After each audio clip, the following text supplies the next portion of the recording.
Muy bien, qué lindo momento. Estamos bien con Mario. ¿Cómo están? Pasen, bienvenidos. Hoy podríamos decir Operación Neguemos Todo. Vamos a referirnos a ella, creadora de éxitos como... Triste esto, ¿eh? Las piedras de la derecha, ¿recuerdan? ¿Recuerdan cuando los deudos de los muertos por la pandemia llevaban piedras porque no podían homenajear de otro modo, porque no se podía ir a los cementerios, no pudieron enterrar a sus seres queridos, esas prohibiciones severísimas, extremas? Hicieron un homenaje en Plaza de Mayo, vino una visitante española y Cerruti abrió y señaló y dijo, esas son las piedras de la derecha. Mirá vos si hay formas de mencionar un homenaje de esos deudos que no tenían dónde ir en ese momento. Bueno, sintetizó, estigmatizó, despreció todo en una frase que además fue espontánea porque la estaban grabando en una conversación que ella tenía con alguien con quien se sentía cómoda. Bueno, creadora de esas frases de negación y desprecio, hoy no desentona Cerruti cuando se refiere a estamos en una crisis. ¿Qué es una crisis? ¿Hay pobreza? No, no hay pobreza. ¿Hay hambre? Vean la primera frase de Cerruti. Insisto, esto no es personal, pero es chocante. Vean. Te quieren hacer creer que Argentina está en crisis. Argentina estuvo en crisis en el 2001, ¿no? Cuando gobernaba la Alianza, cuando gobernaba Patricia Bullrich, y ahí todos veíamos la Argentina en crisis. Yo digo hoy que la Argentina tiene inflación y tiene un problema con el dólar. La Argentina sigue teniendo un nivel de crecimiento que no se puede tener en crisis. Bien, Argentina no crece desde 2011. Tiene un rebote de pandemia y en algunas actividades puntuales. La verdad es que eso que están mencionando Cerruti es mentira. Pero lo más importante, y un poco lo anticipábamos ayer y en otros programas dije lo mismo, que hay un laburo de instalación que la palabra crisis en la historia política y económica de la Argentina solo responde al 2001. ¿Querés saber qué es crisis en el diccionario de la Argentina? Solo es 2001, la Alianza, Fernando de la Rúa, los caballos y la montada en Plaza de Mayo, los muertos, la represión. Entonces está también las motos a contramano en calle Corrientes rompiendo las sastrerías Cervantes, el Club del Trueque, los patacones, culpa del radicalismo, culpa del Fondo Monetario. Esa es la crisis. Todo el resto, elijan el nombre que quieran, pero eso no es una crisis. Escuchá bien, no llames crisis a esto porque esto no es crisis, es aquello. Bueno, esto es una operación semántica, lo venimos diciendo acá. Crisis es, por ejemplo, 42% de pobreza. Crisis es, y no lo dice alguien de un canal hegemónico, entre comillas, lo dice la propia vicepresidenta y líder del espacio, es que hayan trabajadores que no llegan a cubrir necesidades básicas con una canasta. Eso también es crítico, ¿o no? Bueno, crisis no, crisis es aquello. Seguimos avanzando con frases de la vocera presidencial. Vamos. Voy a discutir un poco, digo, no ahora, después de las elecciones, el año que viene o lo que fuera, el tema de la medición de pobreza, sabemos que es un tema polémico, ¿no? Porque la verdad es que la pobreza se mide por ingreso, nada más, digamos, y cuando vos medís la pobreza por ingreso, estás midiendo como pobre a familias que tienen determinado ingreso, pero tienen otra cantidad de ayudas de parte del Estado. Alguien que no tiene para comer es una cosa, alguien que no llega a fin de mes es otra, digamos, ¿entendés? Entonces digo, en Argentina no hay hambre, ¿entendés? Entonces, si vos me decís a alguien que no tiene para comer, bueno, no. Bueno, es terrible. Es como, ¿qué es eso que está pasando? ¿Qué son los números del INDEC? Bueno, eso no es hambre. ¿Por qué? Porque nosotros te decimos que es hambre. Yo te voy a presentar unas cifras que vos conocés, pero vale recordarlas. No son cifras, son trompadas. Acá las tenés. Fíjate. Estos son los pibes. Menores de 14 años, más de la mitad, pobreza infantil. Yo no sé qué quiere decir Cerruti cuando dice que no hay hambre. ¿A qué nos referiríamos? ¿A cuerpos esqueléticos, mitad colgados de un tacho de basura, escenas africanas? Exactamente, ¿qué deberíamos ver para mencionar la cuestión del hambre y la problemática en la República Argentina? Quiero darte otra cifra también complicada, por último, la indigencia, que esto es literalmente fondo de olla. más de 12%, 1 de cada 10 pibes menores de 14 es indigente. Pero no se te ocurra nombrar a esto como crisis, ni se te ocurra decir que hay hambre, porque hay hambre es escenas africanas o en todo caso las escenas críticas de 2001. Todo lo otro será otra cosa, pero no nos acusen a nosotros, nos dice Cerruti, de causar crisis o hambre. La operación de siempre, negar la realidad. Acompáñenme. Voy a presentar a quienes me acompañan. Quiero decir que no es personal con Cerruti, es sobre el discurso de Cerruti. Está Ceci Bufflet. ¿Cómo le va? Está Pablo de León. ¿Cómo te va? Está Osvaldo ¿Qué Bazán. tal? Buenas noches. Y está Lucía Salinas. ¿Cómo están? ¿Qué tal? Muy buenas noches. Bien, las medidas, Ceci, anunciadas por Massa, estas devaluaciones parciales, estos dólares que suben para determinados sectores, las importaciones que van a estar grabadas con este impuesto país y que se van a encarecer. ¿Qué traslado a precios podrían tener y cuánto pueden impactar en el número de inflación?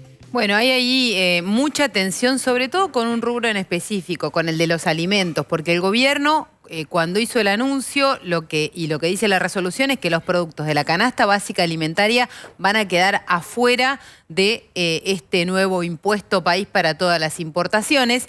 El dilema ahí es que la reglamentación de eso todavía no apareció y que además, ¿qué capacidad tiene el Estado de controlar que una botella que se importa, para decir un producto, para tomate, se usa para tomate y no se usa para algo que no es parte de la canasta básica alimentaria? Entonces, la reglamentación de eso va a ser muy difícil, el control de eso es muy complejo y lo que además ven las empresas, la industria alimenticia sobre todo, es que la importación de servicios, que todos los otros bienes más todos sus proveedores van a quedar impactados. Ahí es un dilema porque todo ese sector tiene un acuerdo de congelamiento de precios con el gobierno, de aumento del 5% mensual, que va a estar en jaque. Lo único que están esperando es que aparezca la letra chica de la resolución, la reglamentación, para ver cómo se van a quejar del acuerdo de precios justos. Pero las primeras estimaciones hablan de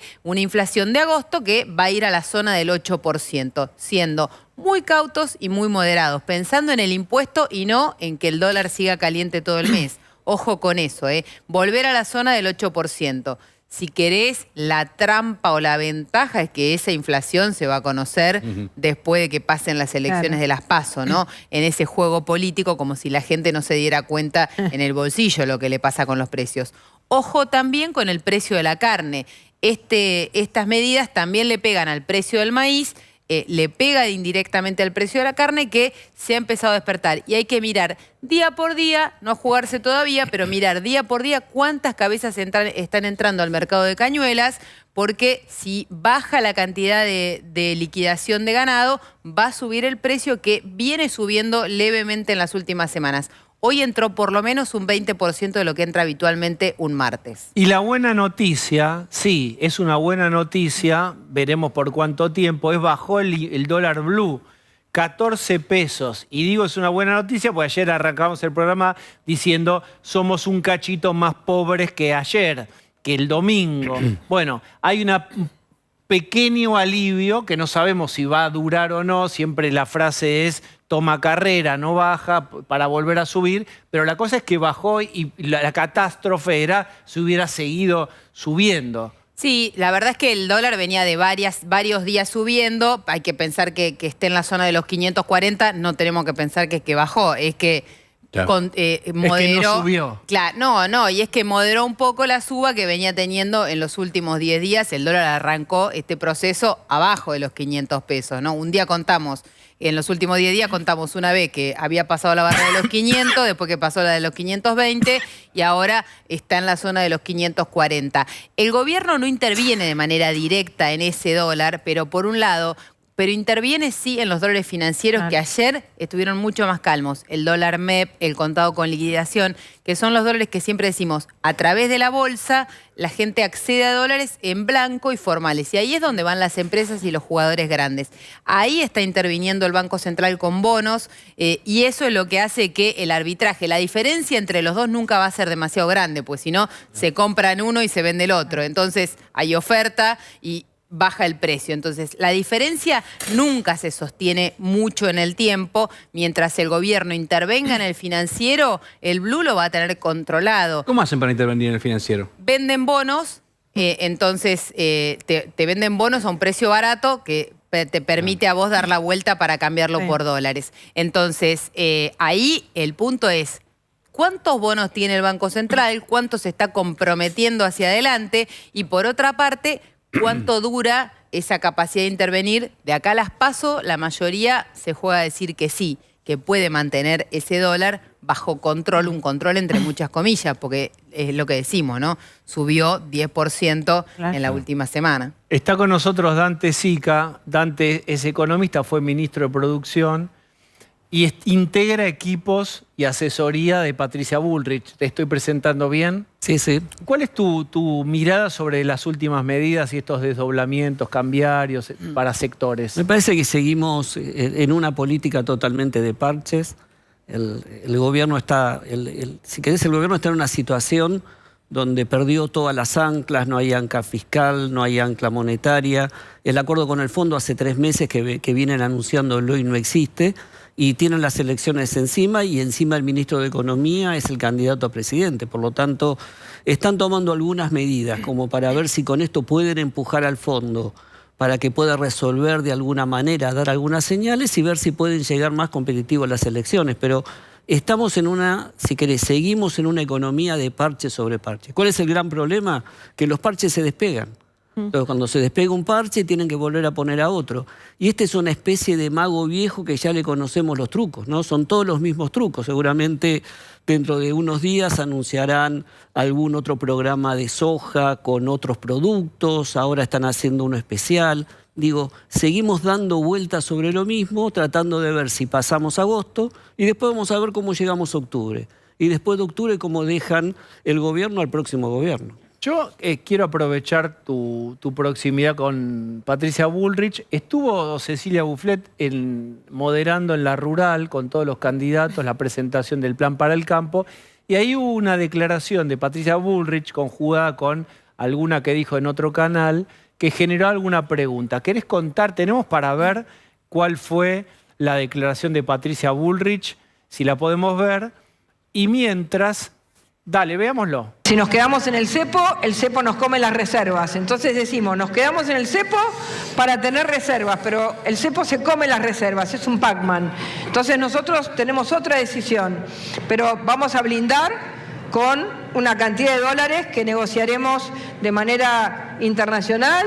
Estamos esperando el fin de las PASO para poder tener esa negociación o el fin de las elecciones y ahí vamos a trabajar para mostrarles un camino claro de cómo salir del cepo lo antes posible para no perdernos las oportunidades de inversión, las oportunidades de crecimiento que el país va a tener en todos los ámbitos. Nosotros creemos que si nosotros sacamos el cepo rápido vamos a tener crecimiento en petróleo, crecimiento en gas, crecimiento en minería, crecimiento en el campo, crecimiento en la industria y crecimiento también en todo lo que son los servicios y las nuevas tecnologías. Es decir, que el país va a sentir la liberación de poder tener un mecanismo de comercio claro y transparente.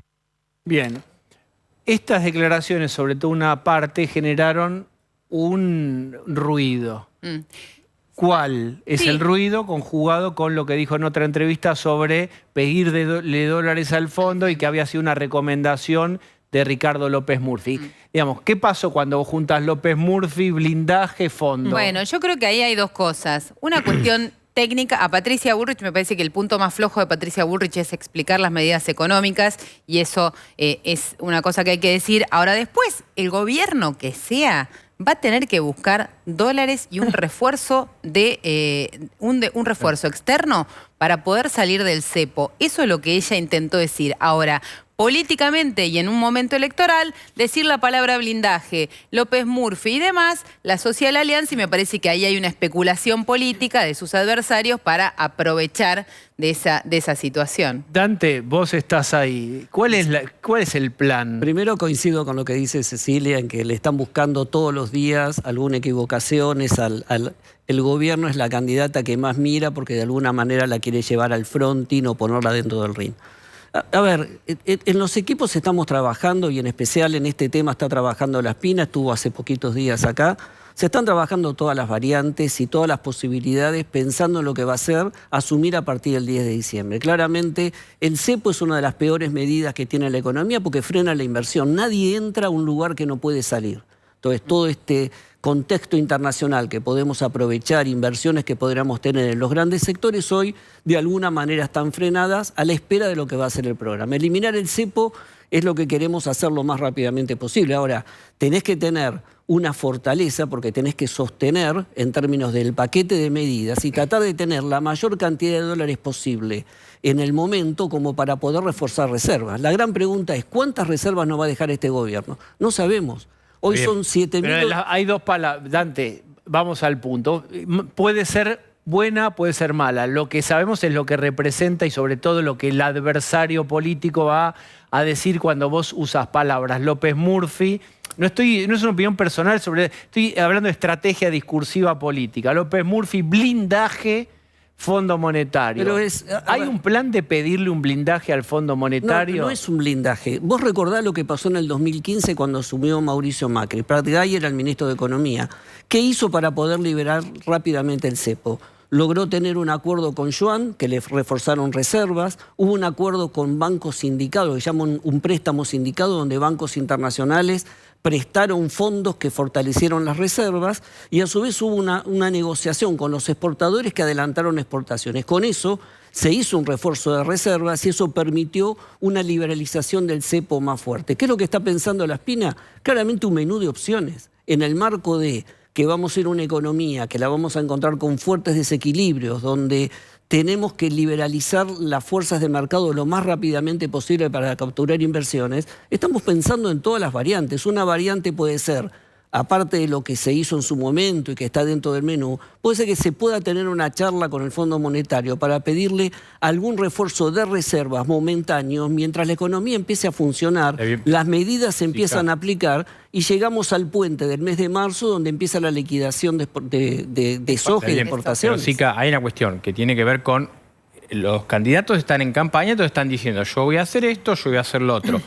Patricia Bullrich dice es a todo nada, es ya, entonces está diciendo el cambio es total o no es cambio, está contradiciendo la oposición a lo que dice Larreta como diciendo él no lo va a hacer. Entonces no es lo mismo decir, como dicen, saco el cepo ahora o lo saco en 10 días o en 10 meses, porque si no pasa lo mismo de la dolarización. Empezó siendo que era un día para el otro y después es cuando termine el déficit fiscal y no sé qué otra cosa. Entonces, y voy a citar, Eduardo Amadeo también puso, otro economista del esquema de Patricia, también dijo, bueno, no sabemos cuándo lo vamos a liberar, pero lo vamos a liberar. Entonces digo, la gente quiere precisiones para definir si vota a A o a B, pero que le digan realmente cómo lo van a hacer. Lo que estamos planteando y lo que se está trabajando es la eliminación del cepo lo antes posible. Ahora, para esa, y debería ser, si querés, desde el punto de vista del deseo y la necesidad casi inmediato para que pueda, de nuevo, despegar las inversiones, empezar a fortalecer el proceso de reformas que se tienen que hacer. Ahora, hay una situación que no conocemos. ¿Cuál va a ser la situación al momento que este gobierno te deje el gobierno en términos de reservas? En teoría el fondo le va a dar plata a Massa para que termine el año, nada más. No sabemos qué le va a dar. Por eso, Primero, pero supuestamente va a ser el FMI va a hacer que este gobierno llegue. Pero eso no me implica que fortalezca reservas. No, lo que claro, te van a dejar si fueran como ahora, ¿qué harían? No, lo que tenés que tener en el medio de ese programa, tenemos que a partir del 14 de agosto, ya definida que la candidatura de Patricia Bullrich es la oficial de Cambiemos, empezar a trabajar en términos del programa con los distintos actores y empezar conversaciones, ¿por qué no? Empezar conversaciones con organismos internacionales en el marco del programa que tenemos para poder tener todas las alternativas posibles para a partir del 10 de diciembre poder no solo tener un presupuesto aprobado y que sea equilibrado para no tener déficit fiscal, tener ya la ley preparada para la reforma del Banco Central, sino tener los acuerdos que nos permitan en ese programa poder liberalizar el cepo lo más rápidamente posible. Es el único problema, es el principal problema. ¿Cuáles son los problemas que están a la altura del problema del cepo? El cepo es, si querés, el síntoma de la decadencia de la economía y es el síntoma de lo que es el kirchnerismo. ¿Por qué? Porque el problema no es, el cepo, si querés, es una consecuencia de tener una política fiscal desastrosa en donde tenés un déficit, que te quedaste sin financiamiento, que tenés mucha emisión y que ese sobrante de pesos se va sobre los dólares y te deja la economía de alguna manera seca. Entonces, para poder controlar esos dólares pusieron el cepo. El cepo es la manifestación del fracaso de la política económica que no te permite, si querés, crecer y no te permite capturar inversiones. Por lo tanto, no es que es la causa principal, es un síntoma que representa el fracaso de la política monetaria y fiscal que ha llevado adelante este gobierno. Quiero volver a preguntar esto. ¿Cuáles son los problemas que están a la altura del problema del cepo? No, la altura del problema del cepo es la pobreza del 45% que vamos a terminar, una inflación de 3 dígitos. De nuevo, no hay una medida, no hay que decir elimino el cepo y se cura la economía. No es que voy a tener un programa antiinflacionario y resolver los problemas. Lo que tenemos que tener en cuenta es que la complejidad de la crisis que enfrentamos necesariamente nos pone en la contingencia de tener no solo un programa de estabilización macro, sino también un programa de reformas que permitan tener una salida de crecimiento. Ahora, en lo inmediato, la ciudadanía, que tiene ese 45% de pobreza, el 8% de inflación que decía Ceci que se va a volver a esa zona, ¿qué margen de tolerancia tiene, qué margen de resistencia tiene y con qué se va a encontrar? El margen de tolerancia es menor y lo vemos todos los días, lo vemos desde la situación de deterioro de las condiciones sociales, de la gente que deja de votar porque de alguna manera descree del sistema político. Entonces lo que es claro es que esa idea de vamos a poder tener tiempo para poder hacer los cambios, no lo vamos a tener. El programa que tiene que tener el próximo gobierno tiene que ser un programa, te diría, inmediato. Acá no hay margen de tolerancia por parte de la población y cuanto más rápido lo hagamos y más rápido aprobemos las medidas, más rápido vamos a poder ver los resultados. Dante, hablando de reformas, ayer estuvo Héctor Daer. Héctor Daer dice, ayúdenme para que yo tenga la precisión que la situación merece. Por la fuerza, no. Si quieren terminar con las leyes laborales, no. Si hay que discutir si una empresa grande tiene un régimen de indemnización y una pyme puede flexibilizarse porque son 4 empleados y multiplicar, ahí sí hay una conversación posible. Esto es lo que yo entendí con todo el margen de error. ¿Qué es exactamente lo que le van a proponer a la CGT si son gobierno? No a la CGT, nosotros vamos a proponer al Congreso un conjunto de leyes para poder cambiar la situación que tiene hoy el mercado laboral. Hoy tenemos un mercado laboral que ha dejado 5,5 millones de personas sin ningún tipo de derecho. Entonces, cuando uno mira el marco de regulaciones laborales, era muy moderno en el año 74, con la segunda revolución industrial, totalmente fuera de, si querés, fuera de encuadre en donde estamos enfrentando entre la 4ª y 5ª revolución industrial. Entonces, ¿qué es lo que tenemos que plantear? Tenemos que plantear una serie de cambios, llamarlo ayornamiento, modernización, reforma, como quieras, pero una serie de cambios que permitan generar condiciones de empleabilidad para que esa gente que hoy está trabajando, tiene trabajo, pero trabajo de baja productividad y sin ningún tipo de cobertura, ni social, ni jubilatoria para adelante. Entonces tenemos que hacer modificaciones. Lo mencionamos esto del trabajo informal, 40-45% de informalidad. Pero ahí la respuesta fue, bueno, en la Argentina no hay inversión. No se visibiliza que las leyes laborales sean el obstáculo. El obstáculo es que Argentina no crece, como si se pudiera desvincular los dos elementos. Cosa de la Pero, otra. a ver, digo, si si solo miramos que el problema del trabajo informal fueran las leyes laborales, te diría, tenés razón, digo, no tiene esa mirada. Hay un conjunto de factores. Un factor son las regulaciones laborales, un problema es el sistema impositivo que ha generado a través del monotributo, enanismo fiscal, hay empresas que no crecen. Otra fuente de informalidad es el sistema de previsión social. Ahora, claramente, la mayor responsabilidad de los temas de informalidad en lo que ha sido los últimos 15 años está en la rigidez, está en la antigüedad y está en la no adecuación de las nuevas formas laborales. Vos pensás que nuestro modelo laboral es un modelo que descansa en la idea de que vos cuando entras al mercado laboral vas a tener 1 o 2 puestos de trabajo en tu vida. Entonces había, si querés, una especie de contrato social donde la empresa te garantizaba la estabilidad, el trabajador daba la fidelidad y el sindicato con el Estado te garantizaban el sueldo. Hoy una persona, no hoy, desde hace unos años una persona que entra al mercado laboral va a tener 12 puestos de trabajo. Y nuestro sistema laboral no reconoce esas nuevas formas laborales, los trabajadores de plataforma, los trabajadores autónomos que están vinculados. Entonces, tenemos que hacer un esfuerzo. Está bien, pero eso que preguntaba Diego me parece clave. Todo lo que usted describe ahí es una realidad de estos tiempos que los dirigentes clásicos no lo tienen en cuenta. Están viendo a ver si arman un sindicato nuevo. Digo, ¿van a poder sentarse con estos mismos dirigentes a hablar de estas cosas y que las acepten? Porque ellos lo que quieren es ver cuándo empieza la resistencia para el próximo gobierno. Claramente, cuando vos tenés una posición política y una posición ideológica cerrada, es muy difícil que los convenzas. Entonces, lo que tenemos que lograr nosotros es, primero, discutir estos temas básicamente en el Congreso. Vamos a tener conversaciones. Nosotros tuvimos, cuando fuimos gobierno en la época de Macri, tuvimos diálogo durante los 4 años, a pesar de haber enfrentado muchos paros, haber tenido negociaciones que a veces no alcanzaban el buen término, pero mantuvimos un canal de conversación. Pero el sindicato de petroleros y el sindicato de mecánicos cambió parte de su regulación en la gestión de Mauricio Macri, con negociaciones, ¿o no? Pero de nuevo... ¿Por qué no se puede repetir ese modelo? Se puede hacer en todos los sectores.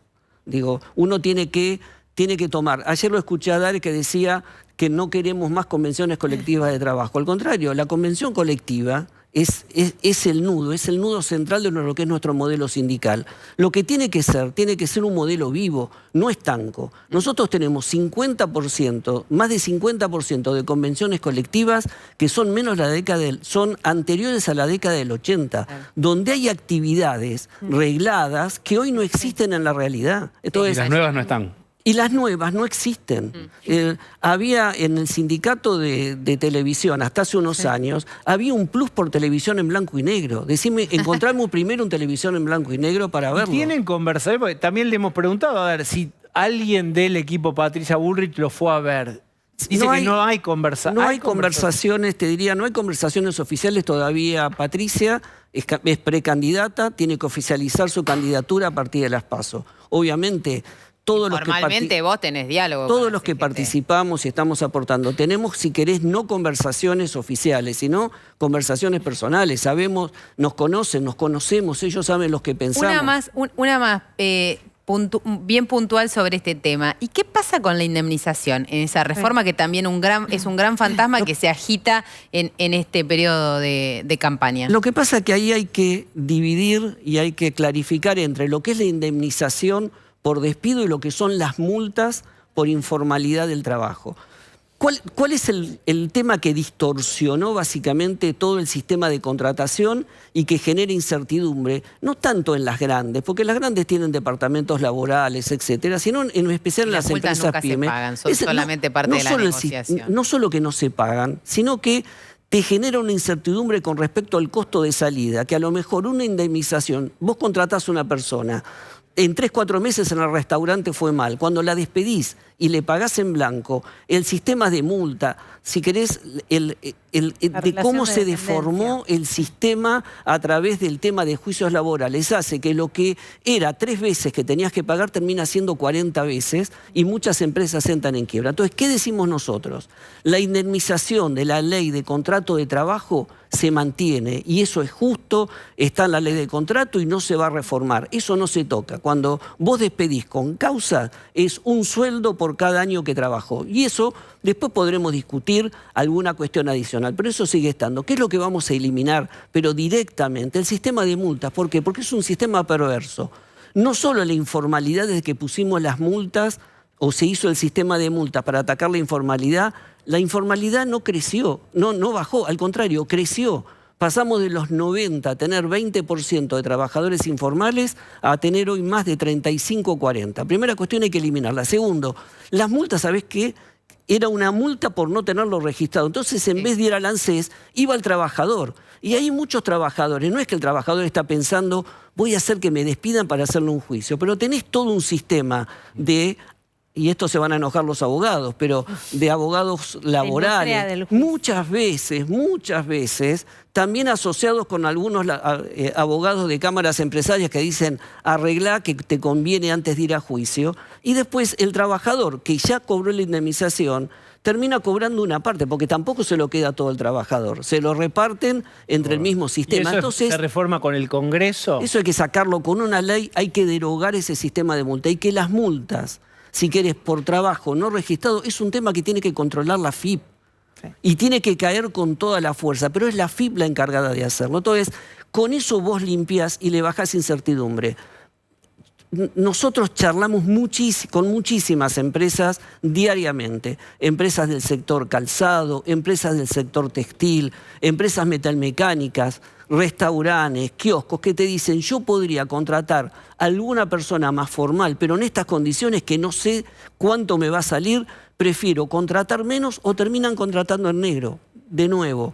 Este sistema hay que eliminarlo, pero hay que sacarlo de cuajo desde el primer día, porque eso va a generar condiciones de empleabilidad también para cuando empecemos a desarmar los incentivos dentro del sistema de programas sociales, encontremos lugares donde el trabajador pueda encontrar rápidamente trabajo. Porque, ¿qué nos pasó en el 2017 con el programa Empalme? Y que le pasó a este gobierno con un programa que sacó y se llama, creo que, Plan Puente. Vos podés decir, mire, si usted toma a una persona que tiene ciertas habilidades y hoy tiene un programa social, durante un año le seguimos dando el programa social, con lo cual se ahorra parte del salario. Ahora, ¿por qué no lo toma? Porque en estas condiciones de empleabilidad nadie toma. ¿Cuál es el objetivo de nuestras reformas y de lo que queremos hacer? Es darle derecho a los trabajadores que no tienen derecho. Que me discutan los sindicalistas si eso es contra del trabajador o es a favor del trabajador. Dante Sica, gracias. No, al contrario. Les invito a cambiar totalmente de tema. Un evento cultural de los más importantes del año está teniendo lugar en estos días en Buenos Aires, en el Teatro Colón. Festival Marta Argerich. Vean unas imágenes, escuchemos.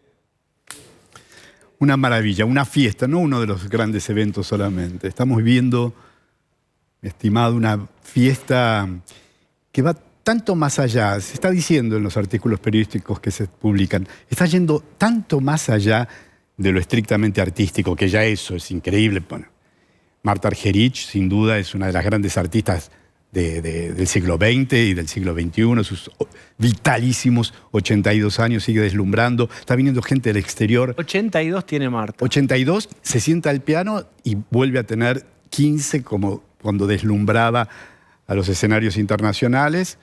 Son 8 jornadas, vamos por la quinta, 8 jornadas que no cabe un alfiler, Diego, no cabe un alfiler.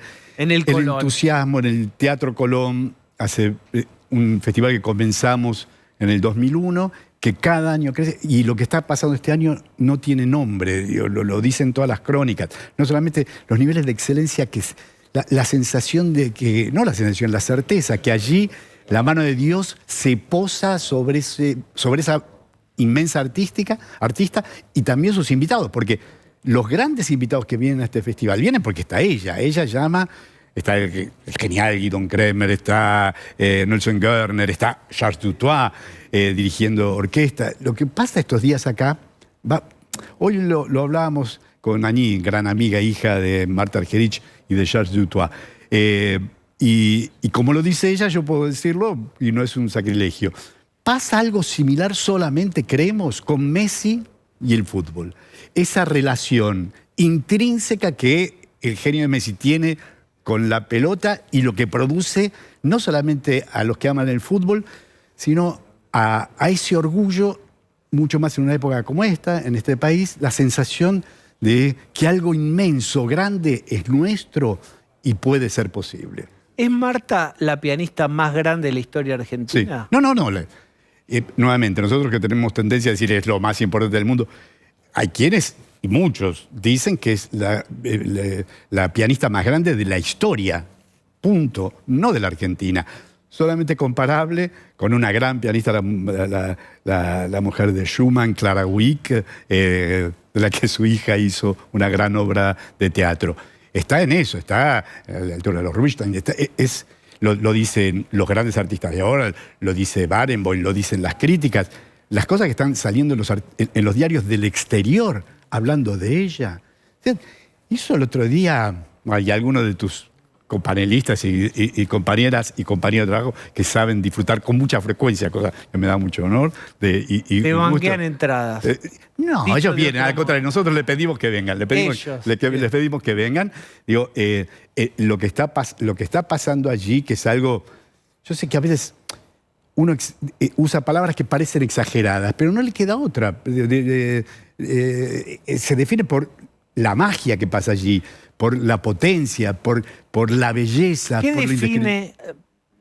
Entrená al que no tiene, y yo estoy incluido, experiencia en entender el diferencial de un pianista.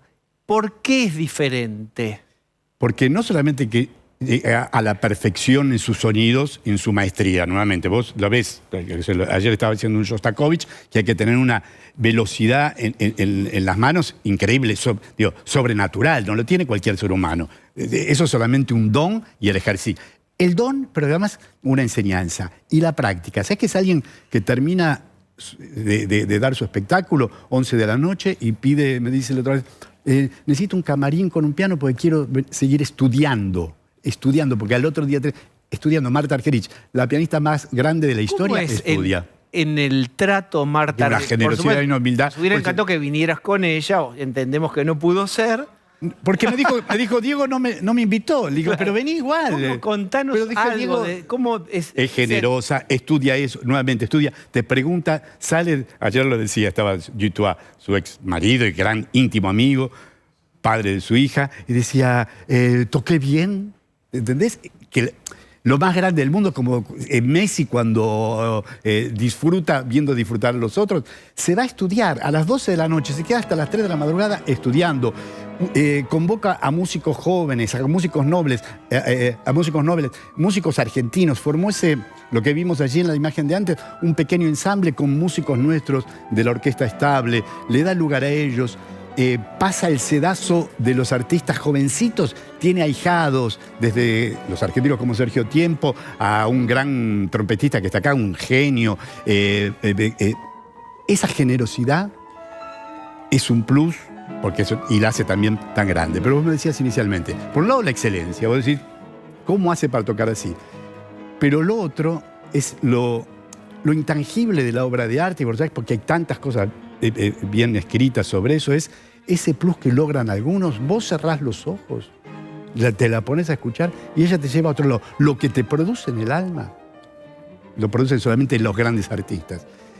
y mucho más allá del público melómano, del habituado. Eso le pasa a un transeúnte. Miren los videitos que estamos subiendo, hacemos pequeñas entrevistas a la salida. Y sobre todo gente joven que imaginamos que es una de las primeras veces. En muchos casos es la primera vez que vienen al Teatro Colón, la primera vez que escuchan un concierto y te cuentan, lo van a ver, es espontáneo, maravilloso lo que acaba de pasarle. Y nuevamente hablábamos con Anís, escribió algo sobre eso. Y el orgullo que te da. Ese aplauso al final, que no se escucha, yo no recuerdo aplausos como los de estos días, yo no recuerdo. Mirá que todos los días voy a un espectáculo de calidad. No se recuerdan aplausos así. Y ese aplauso nuestro de decir, esto es posible, esto lo hizo, te vuelve a dar, y en una época como esta, te vuelve a dar la sensación como país que es posible hacer esas cosas maravillosas cuando, por un lado, tenés estos genios, y además la dedicación, el trabajo, la perseverancia. 82 años y seguir estudiando, no solamente practicando. Ser lo mejor del mundo y estudiar. Espera, toma un trago de agua. Ya está, ya lo dije. Ya está. Osvaldo Bazán. Sí, quería saber, ¿va a haber un cambio de gobierno? ¿Esto incide de alguna manera en la programación del Colón del año que viene? Espero que no, porque bueno, te voy a comentar un secreto, total no va a salir de acá, nadie lo va a escuchar. Hoy casi terminamos de cerrar. Acá ya. está Osvaldo, el Osvaldo de la pantalla. Mi señor Osvaldo. Ya hace 1 hora y pico, en esta charla que comentaba recién, terminamos ya casi de cerrar el Festival Marta Argerich del año que viene. La programación que tendría, me muero de las ganas, tendría un broche de oro. ¿Qué se puede anticipar? Que reuniría lo más importante de la escena musical argentina de siempre. ¿A qué te refieres? ¿Quién? Marta convocando a todo lo que puede ser convocado allí, inmarcesible, lo mejor de la escena musical argentina. ¿Pero de qué géneros? Bueno, ayer hizo un Piazzolla, por ejemplo. Ayer uno de los vices con Guido Kramer hizo Piazzolla. Pero es importante lo que dice, como siempre, es importante lo que dice Osvaldo Bazán. Este tipo de cosas, como mínimo las tenés que hablar con 1 o 2 años de anticipación. Son agendas, y en el caso de ella acepta todo eso por el amor que tiene en la Argentina, lo mismo. Porque ¿dónde vive? Ella vive en Ginebra, vive en el mundo, ciudadana del mundo, ya rechaza el 90% de las propuestas que le hacen, porque a pesar de su edad, sigue con mucha vitalidad presentándose en los escenarios de todo el mundo, pero no da abasto con eso. Y ya le estamos convenciendo como para que el año que viene, cuando venga, se quede más tiempo, pueda visitar otras cosas. La labor pedagógica y el descubrimiento de nuevos músicos es esencial.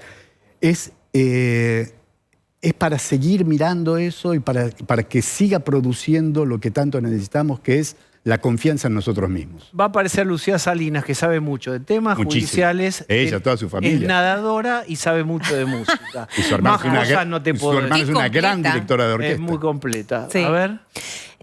Un poco esto de abrir las puertas del Teatro Colón.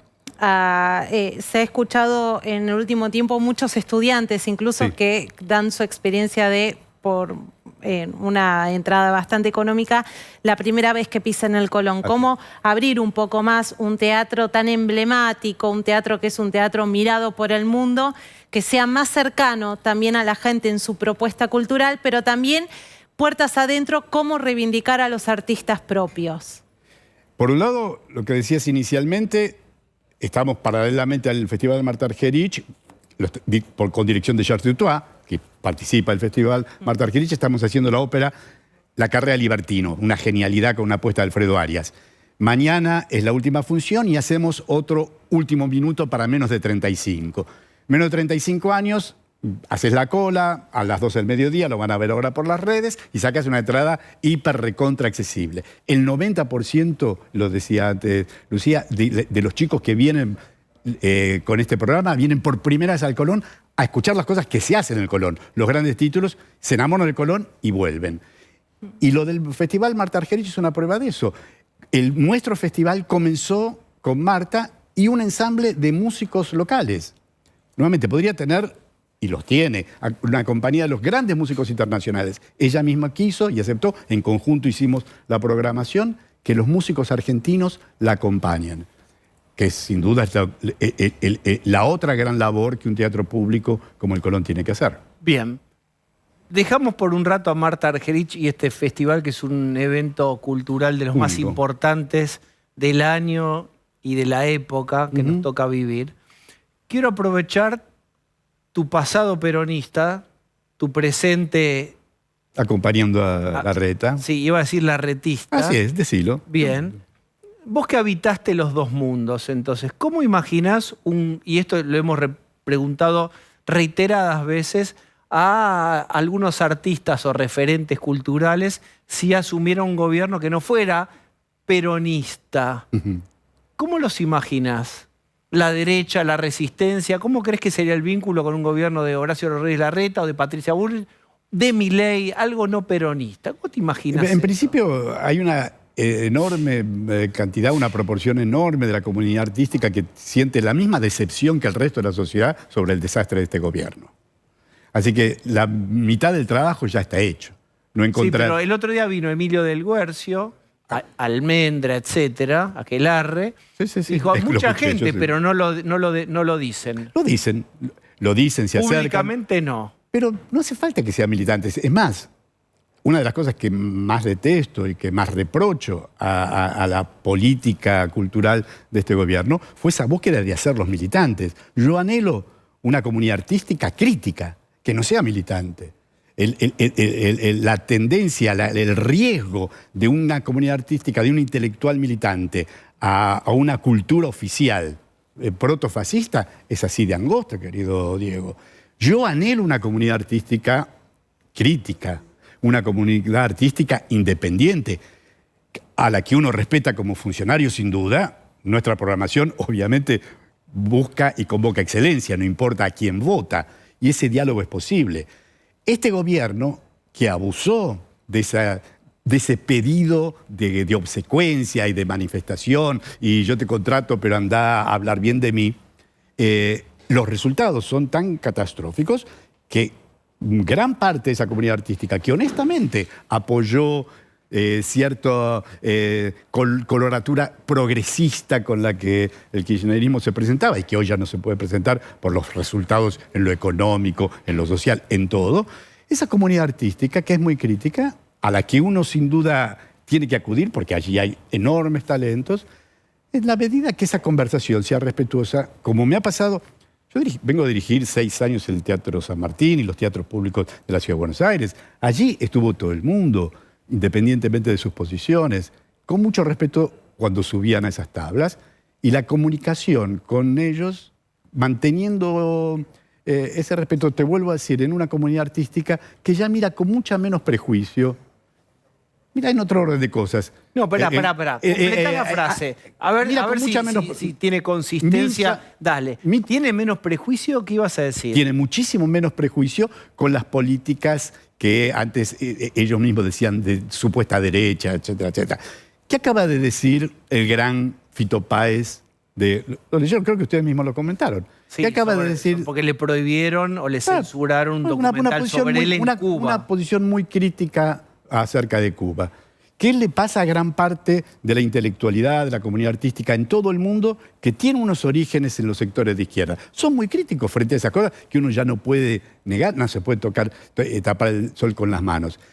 Ese prejuicio, esas posiciones, por momentos yo creo que dogmáticas, que una parte de la comunidad artística argentina tenía, se está disolviendo. Hay muchísimo menos prejuicio. Lo vemos en la relación que tiene el Ministerio de Cultura local de la Ciudad de Buenos Aires con el gobierno, con la comunidad artística con el gobierno de Horacio Rodríguez Larreta. Me parece que eso es parte del pasado por mejoramiento de las cosas y, entre otras, por el enorme fracaso de este gobierno. Bien, tenemos tiempo. Hay una pregunta de Pablo de León. ¿Es correcto? Pablo de León. ¿Qué tal? Buenas noches. Recuerdo lo que decía Tellerman recién de que Marta Argerich estudia. Mercedes Sosa siempre, me sorprendía, terminaba un recital y estudiaba canto también, la gran Negra Sosa. Una pregunta complementando lo de Osvaldo de antes. Hay una interna en Juntos por el Cambio sobre jefe de gobierno, Jorge Macri, Martín Lustó. ¿Vos seguirías con alguno de ellos? ¿Con alguno sí, con otro no? ¿Cómo es? Porque sos larretista, pero acá hay una Vos sos un gran grieta. periodista, así que preguntáselo a ellos y comentámelo inmediatamente. ¿Pero vos seguirías con cualquiera de los dos o...? No, ¿O no no? puedo, sería una falta de respeto que yo hable sobre las decisiones de los demás. Nosotros seguimos trabajando para un Teatro Colón como está pasando. El mejor momento en décadas y nos encanta la tarea que allí realizamos. Tellerman, muchísimas gracias por haber venido hoy. Y la próxima vengo con Marta a hacer unas cositas acá. Bien, quedan entradas, queda una función, ¿no? Todavía. Para el que quiera intentar algo. Intenten el sábado, Bien. quedan jueves, viernes, Bien. sábado y domingo. Nos vamos escuchando a Marta Argerich. Gracias. Y a la tanda, por favor.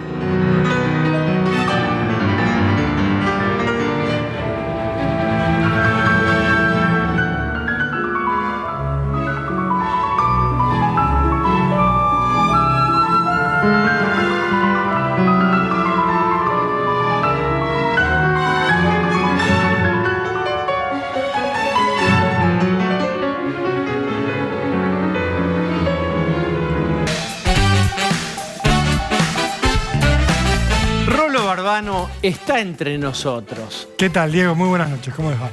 Hace 1 año y medio el gobierno había prometido lo siguiente. Haremos 100 escuelas técnicas. Voy al día de hoy. 1 año y medio después de esa promesa, ninguna terminada. En curso, 9. ¿Y qué hay en ese lugar donde deberían haber escuelas técnicas? En muchas hay baldíos. Quien investigó esto es Bruno Giacono, aquí de la redacción de TN. ¿Cómo estás? ¿Cómo están? Buenas noches. ¿Cómo ¿De qué andan? se trata esto? Bueno, a ver, vos lo contabas muy bien. Este fue un anuncio muy importante que hizo Alberto Fernández en febrero de 2022. De hecho, lo pongo en contexto, recuerden. Era como la pospandemia, el regreso de los chicos al aula, el regreso de los docentes al aula. Se anunció en Tecnópolis, estaba todo el gabinete, o buena parte del gabinete, gobernadores, intendentes. Y ahí lo que se prometió fueron 100 escuelas técnicas en todo el país, en las 24 jurisdicciones, de las que, ya habiendo transcurrido casi 1 año y medio, no se terminó absolutamente ninguna. Solamente hay una escuela que está cerca de terminarse, es decir, el 1% de lo prometido. Hay 11 que están en construcción, pero no nos quedemos solamente con ese dato de incumplimiento, sino que cuando empezamos a profundizar en esas 11 que están supuestamente en construcción, ¿con qué nos encontramos? Con terrenos baldíos. E incluso un municipio que recibió millones de pesos para comenzar la obra y no hizo nada, absolutamente nada. Estamos hablando en todo el país, a lo largo del país, iban a elegir 100 lugares para escuelas técnicas en el marco de la revalorización de los oficios, de la necesidad de técnicos, que en un momento, ¿se acuerdan que había quedado medio relegado? Era volver a darle músculo a lo técnico. Bueno, nada. Exactamente. De ¿Los hecho, datos de dónde los sacás? hice un pedido de acceso a la información pública al Ministerio de Obras Públicas, para la redundancia, que es el ente que financia El los presupuesto proyectos. venía de ahí. Exactamente, viene del Ministerio de Obras Públicas. Luego intervienen, por supuesto, los entes ejecutores, que son en este caso municipios y provincias. Ahora, ese dinero se volcaba directamente a los municipios y los municipios lo administraban. ¿Quién los controlaba? Sí, bueno, los tiene que controlar siempre Obras Públicas, que es en este caso el organismo, digamos, que envía la ¿El plata. dinero se envió? Pero es que ahí está la cuestión. Este programa, de alguna manera, nace trunco. ¿Por qué? Porque el presupuesto de 2022 se ejecuta, digamos, en un porcentaje ínfimo. Y en 2023 también, en un porcentaje realmente muy chico. Pero, digo, para colmo de males, los pocos proyectos que se iniciaron están en un avance bajísimo. ¿Qué dicen? Cuando decís, che, anunciaron 100, hay 0. Sí, hay una explicación. ¿Cuál es? En Obras Públicas a mí lo que me respondieron es que, producto de la inflación, Sí, la redeterminación. hay muchos problemas con la redeterminación de precios. Entonces muchas empresas constructoras no se quieren presentar a las licitaciones porque entienden que después el proceso, digamos, la construcción de la escuela va a ser muy compleja. Y eso, dice Obras Públicas, retrasó todos los procesos. Ahora, si uno se pone a analizar los papeles, esto se anunció en febrero de 2022. A hoy, que solamente una de las 100 escuelas esté cerca de terminarse, es un nivel de ejecución bajísimo que las propias autoridades de Obras Públicas así lo reconocen. Dicen que fue un proyecto muy ambicioso, que se planteó en su momento y que hoy en día, digamos, se chocan con la realidad. Pero y en el Esto que- caso de aquellas que sí recibieron los fondos, vos dabas el ejemplo del municipio, a los que sí se le bajaron los fondos, evidentemente la obra está licitada, está adjudicada. ¿Qué pasó con ese dinero? ¿Quién responde por esa cifra? Mirá, de los pocos municipios que recibieron la plata, hay uno en particular que es Zárate, que recibió 96 millones de pesos, ahora lo van a ver en el informe. Nos encontramos lisa y llanamente con un baldío, un terreno baldío. No hay ¿Qué hicieron con nada. la plata, Bruno? ¿Pero No la hay nada. plata ¿Son está 96 depositada palos? o se usó? Claro. La plata se envió, fue el adelanto financiero, la tiene el municipio de Zárate. Yo intenté por todos los medios contactarme con Zárate para ver qué hicieron con esa plata, no tuve ningún tipo de No respuesta. sabemos si está en un plazo Sí, fijo, si lo gastaron en otra cosa. exactamente, no sé. Acá hay qué una- ocurrió Cuando con me esa digan, plata. vemos Dale. el informe y después seguimos. Avísenme. Lo tenemos, vamos. Nuestro principal objetivo después de la pandemia es que la Argentina vuelva a educarse, que todos volvamos al colegio, que los maestros vuelvan a enseñar, que los chicos vuelvan a estudiar. Pero estos pibes, en el video que vamos a compartir ahora, nos resumen en primera persona por qué y para qué hay que estudiar y vale la pena construir 100 escuelas técnicas. ¡Aguante la escuela!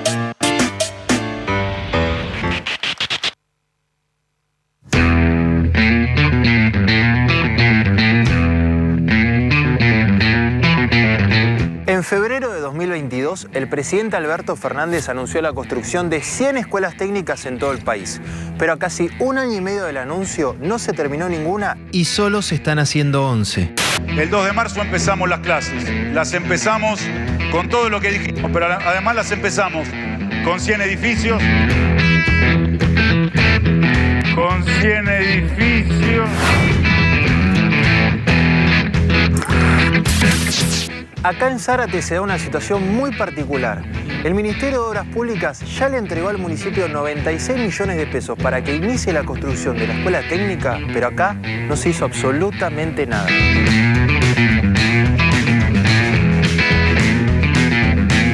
En noviembre de 2022, el intendente Cafaro firmó el inicio de obra de esta escuela técnica, pero 7 meses después, la construcción todavía está en un 0%.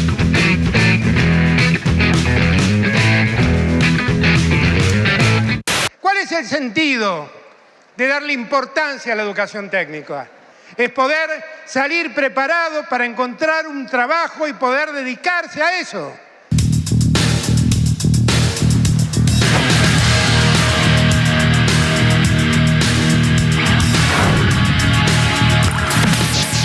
La construcción de la escuela técnica en Montehermoso es por ahora solo un cartel. Acá hay una máquina, unos pilotes y no mucho más. Lo curioso es que el convenio entre el Ministerio de Obras Públicas y el municipio se firmó en agosto del año pasado. Pasaron casi 11 meses y acá no se ve prácticamente nada.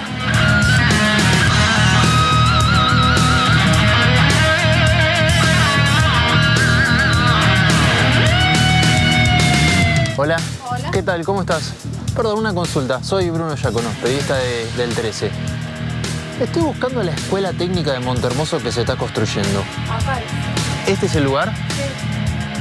Sí. ¿Y sabés si hace mucho que empezó la obra? ¿Y cuál es el estado? ¿Tenés... No, ni idea. ¿Ustedes forman parte de la obra o no? No, somos de la MUNI, nosotros nada que ver.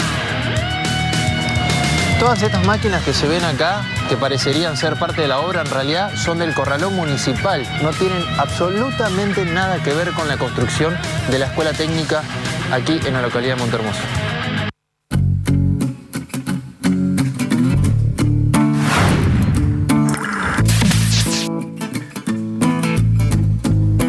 Llegamos al municipio de San Miguel, una de las pocas obras en marcha pero con retrasos. Esta construcción tendría que haberse terminado en junio pasado, Pero solo tiene el 74%.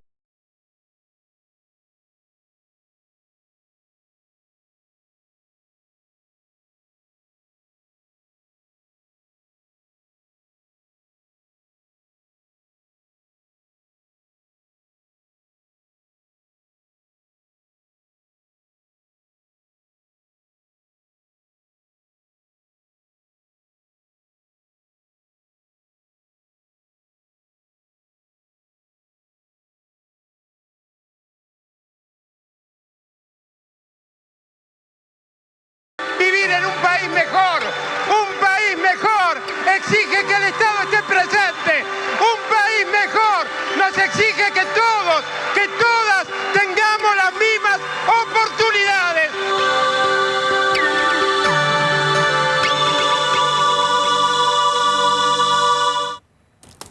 Bueno, impresiona porque por la razón que sea, además el número 100 te permite decir 0%.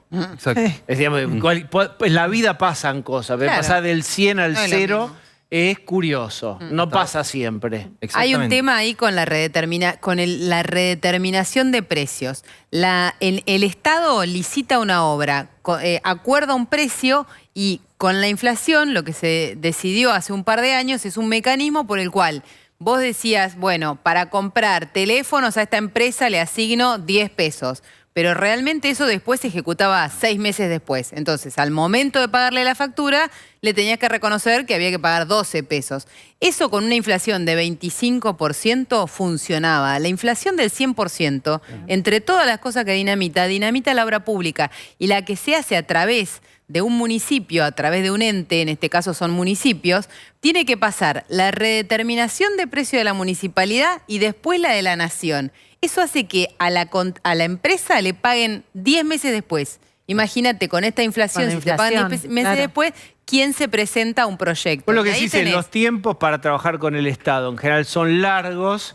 Si vos vas a alargar una obra, sos un constructor, ¿no te conviene meterte en esta dinámica inflacionaria, hacer obra pública? ¿Qué es lo que esto lo construye el Estado? No, lo construye un privado Por que eso. licita, Pero licita el Estado, Pero, y claro, los fondos lo paga son el del Estado. Un Lázaro Báez, digamos, lo podría hacer.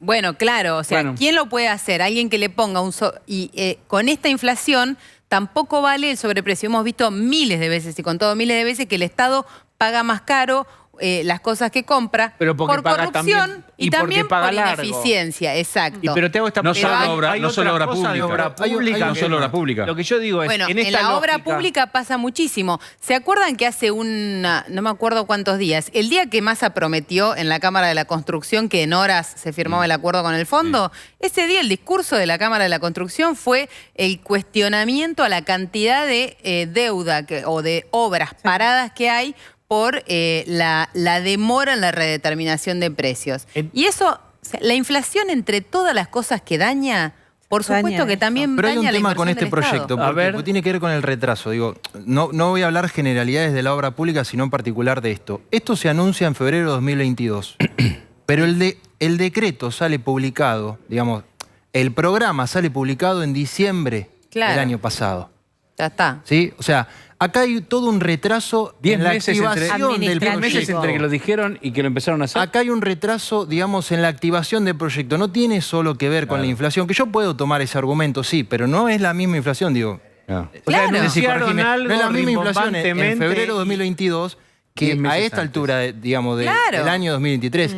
Yo puedo entender que a los proyectos que ahora se están sumando me den ese argumento, pero no en febrero de 2022, cuando no había la misma inflación, y acá el problema es que se tardó muchísimo en activar el proyecto. Los municipios que pidieron financiamiento, que fueron 5, lo recibieron en 2022. El tema es que tampoco hubo una gran promoción, porque a mí, digamos, una fuente me dice, el problema es que este proyecto, como dije al principio, nació trunco y ¿Por con qué? poco presupuesto, ¿Por con qué poca nació plata. trunco? No, porque, a ver, nace trunco porque tarda muchísimo en activarse, y nace trunco porque vos viste que en el caso de San Miguel, los pocos municipios, que fueron 5, que pidieron el dinero para comenzar la obra, de alguna manera lo recibieron. Solo San Miguel comenzó la obra, el resto, bueno. Pero digamos, cuando hablamos de una escuela, hablamos, digamos, del primer peldaño para salir de la pobreza. Digamos, de un país un gobierno que se dice distributivo y de justicia social, etcétera, el primer peldaño para salir de ese pozo, para fabricar la escalera, es tener educación. Tener una salida de una escuela técnica, por ejemplo.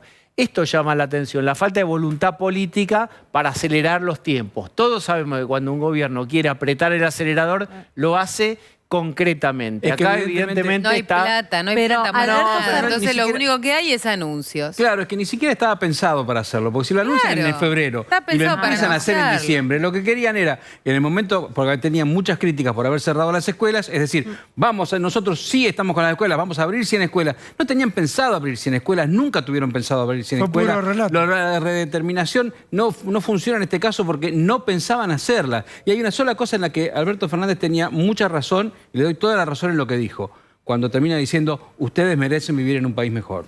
Ahora, también Alberto Fernández hay que recordar que fue quien inauguró ese barrio con viviendas sin terminar. Digo, La y esto universidad- también... la Universidad de Tucumán, que también la inauguró inauguraban así. casas sin techo, casas sin terminar, como si fuera un gran derecho que ellos le estaban restituyendo a la ciudadanía. el año pasado, Digo, inauguraron es la una gran universidad. metáfora Pasó- de este gobierno, una puesta en escena y promesas incumplidas. Pasaron el mes pasado, inauguraron parte de la universidad en Tucumán, que era solamente la fachada y atrás estaba un galpón.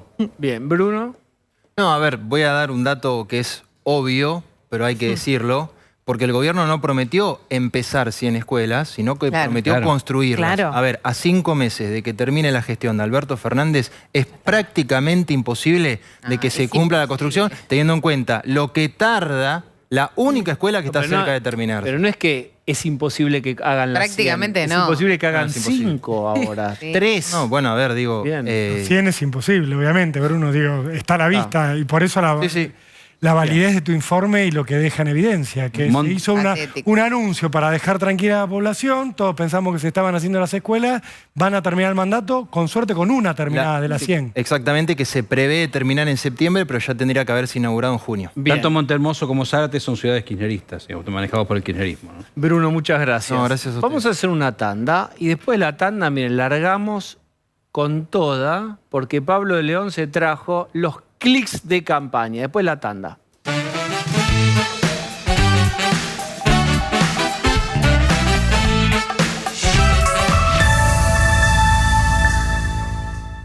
Violencia es lo que vivimos todos los días en esta Argentina. Violencia es que cada día tu plata valga menos. Son los cortes y las horas de espera. Violencia hay cuando no hay orden. Cuando hay orden, tu esfuerzo vale. Podemos soñar, imaginar, proyectar. Vivir una vida normal. De esta Argentina solo salimos con orden, decisión y coraje. Bienvenida a la fuerza del cambio. Patricia Bullrich, Luis Petri, precandidatos a presidente y vicepresidente de la Nación. La Fuerza del Cambio. Juntos por el Cambio. Lista 132B. Una nueva generación. Para una nueva Argentina. Nacionalismo o más de lo mismo. Frente Patriota Federal, lista 95A. Primero la patria. César Biondini, presidente. Mariela Bendaño, vice. Sergio Massa dijo que quiere sacarse al FMI de encima. Enseguida aclaró que era pagándole los 45.000 millones de dólares de deuda usuraria. Eso significa que va a devaluar lo mismo que prometen hacer Larreta y Bullrich. Un aumento brutal de la miseria social. No nos dejemos estafar. Marcelo Ramal, presidente. Lista 92. Política obrera. Violencia es lo que vivimos todos los días en esta Argentina. Violencia es ver a tus hijos perder días de clase. Cuando hay orden, tu esfuerzo vale. Podemos soñar, imaginar, proyectar. De esta Argentina solo salimos con orden, decisión y coraje. Patricia Bullrich, Luis Petri, precandidatos a presidente y vicepresidente de la Nación. La Fuerza del Cambio. Juntos por el Cambio. Lista 132B.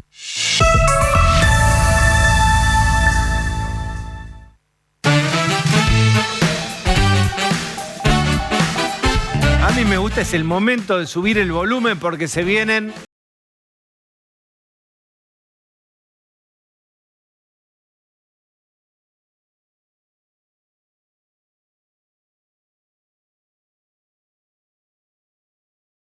Y claro, Jorge Macri está diciendo, escúchame, Horacio, Suavemente. tratame suavemente. ¿Qué está diciendo? Tratame bien. Un poquito más de apoyo a mi campaña. Vos fíjate, es lo que dice Jorge Macri, el hombre que es ministro de gobierno porque se lo ofreció Horacio Rodríguez Larreta y ahí en esa negociación de la elección anterior había quedado que lo iban a dejar postular. O sea, la ¿Sabes lo que declaración es: necesito que sea más claro, me apoye más visiblemente Horacio en la campaña. Si me querés, decímelo, sería lo que le está diciendo. No, y decíselo a la gente, Claro. decíselo a la gente. Blanqueemos este Ahí romance, está. si existe. Ah, acá está. Me gustaría que Horacio fuera más enfático en su apoyo a mi candidatura. La verdad que es cordial el modo que le dice. Me gustaría que fuera más enfático. O sea, si me querés, decímelo. No Bueno, soy yo, sos vos, le está diciendo aparte. Claro. Traeme flores. Bueno, te puedo contar, esto lo dijo hace unas horas. ¿Te puedo contar dónde está Horacio Rodríguez Larreta en este momento? ¿Dónde? No lo diga. Fíjate esta foto. Observemos esta foto. No, pobre Jorge Macri. Está en la UBA, en una Con el charla otro. de estudiantes, con un joven de rulos Que y no se pullover. entera. No, se está enterando en estos momentos. Te aseguro que se está Esto enterando es de en este paparazzi, momento. Pablo, lo agarraste infragante. No, esto está pasando ahora. Qué en este disgusto. momento. Entonces, es como la foto de cuando te cuentan que... Todos pensamos lo ¿En qué mismo. facultad es? ¿En cuál es esta? A ver, espera que me macheteo, ¿qué porque facultad? no lo ahora vi, lo ¿eh? vemos, ahora lo Bueno, vemos. Esto lo agarra ahí con está. el otro. Pero el León, mismo ¿no? día Sí. en donde pide Ciencias económicas. En económicas. Y claro, El van a mismo día donde Jorge pide la prueba de Pide amor, cariño, mirá. Horacio está con Martín. ¿Qué? Ay, ¿Viste esa foto que te mandan de un bar? Fíjate con quién está tu novio o con tu novia. Bueno, una cosa fácil. No. y un día Más clics de campaña. Muy bien. Por eso son buenos los clics de campaña. Bueno, vamos a ver este debate del fin de semana. ¿Qué es esto? Del lado izquierdo, Luis Toto Caputo. ¿Se acuerdan del ministro de Macri? Sí. Bueno, Presidente del Banco Central. y del lado derecho, caras no tan conocidas a nivel nacional, Yarlora, electo gobernador de Córdoba, y Daniel Pacerini, electo intendente de Córdoba. El Yarlora, el de pelito más blanco, Del medio. el del medio, dijo esto de los pituquitos. De Qué bien Recoleta. van estos Pituquitos pituquitos de de Recoleta. ¿Y quién tuvo la feliz idea de contestarle? Un Toto pituco. Caputo. Perdón, Lo lo dijo dije ella, yo. lo Lo dijo dije ella. yo, lo dije yo. Lo dijo ella. Lo dijo Un ella. pituquito. No lo dije yo. Luis Toto Caputo tuiteó. ¿Tenemos el tuit? Creo que sí. Pero por Ahí está. supuesto.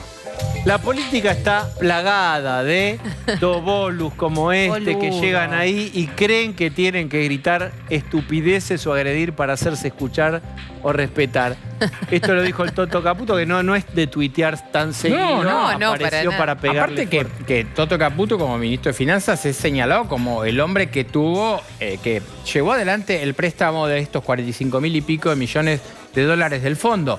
¿Y quién le contestó? El tercero en la foto que veíamos al principio, el electo intendente de Córdoba, Pacerini, que dice, ¿qué viene a hablar este endeudador serial? O sea, a ver, se tiraron con de todo, como se dice en el barrio, o los pibes como Rolo, se tiraron con de todo entre pituquitos y cordobeses peronistas esquiaretistas. porque No se son- entiende bien, la Claro, verdad hay que que la definir presentación todo. a escala nacional de Yarlora pegándole no a los políticos, sino a los porteños. porteños. Y no se entendió Claro. qué es lo que quiso. Bueno, Fue quizás también ofender realza o gratuitamente. revaloriza que fue muy local la elección en Córdoba y que la gente Bueno, pensó también.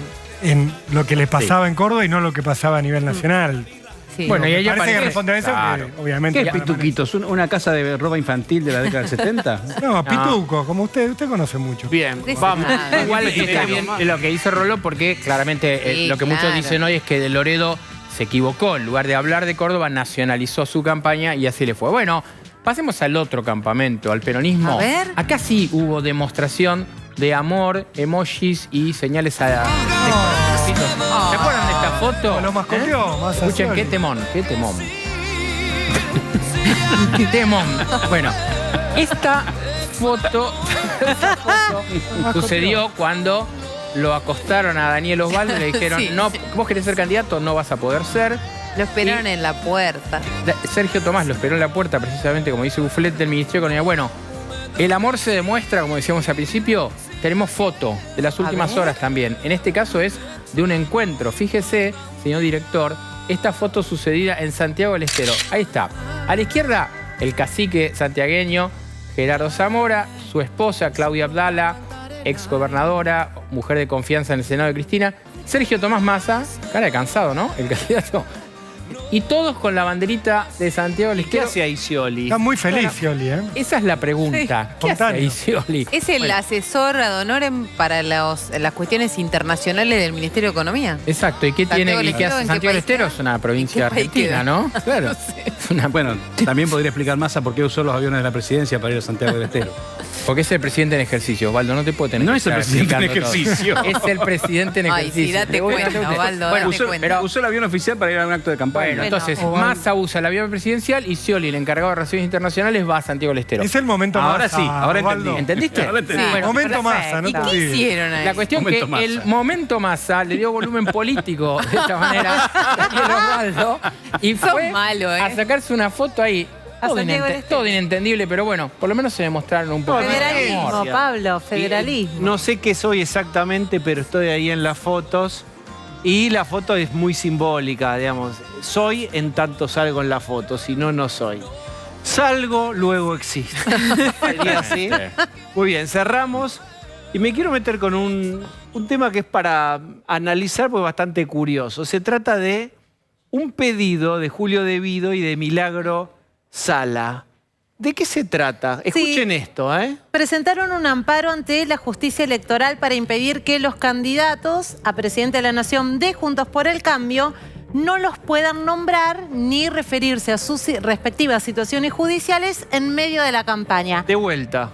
Pidieron que la justicia le impida a los candidatos a presidente y vicepresidente de Juntos por el Cambio que mencione la situación judicial de Milagro Sala y de Julio De Vido y sus respectivas acciones que los han llevado a estar presos y condenados en distintas instancias durante la campaña. 2 palabras utilizaron Milagro Sala y Julio De Vido: estigmatización y humillación pública, si se permite que los candidatos los utilicen en sus discursos en campaña. Recordemos rápidamente, Milagro Sala tiene una condena por... Milagro Sala, miren primero qué es lo que ella dijo en sus argumentos al momento de pedir este amparo ante la justicia electoral.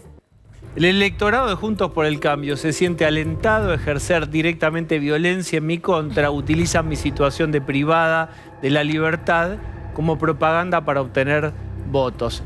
Yo te pido que me recuerdes cuál es la condena de Milagro Sala. Ahí vamos. Esto dice Milagro Sala: me estigmatizan, se violentan contra mí, y estas son las causas que tiene Milagro Sala. Está condenada en la causa Pibes Villeros, confirmación por parte de la Corte Suprema de Justicia, condenada por amenazas a policías. No son las únicas causas que tiene Milagro Sala, condenada por el escracho a Gerardo Morales. Todo esto tramitó en la justicia jujeña, procesada por hechos de violencia en Campo Verde. Son causas en las cuales fue elevada a juicio oral, procesada por una mega causa de corrupción.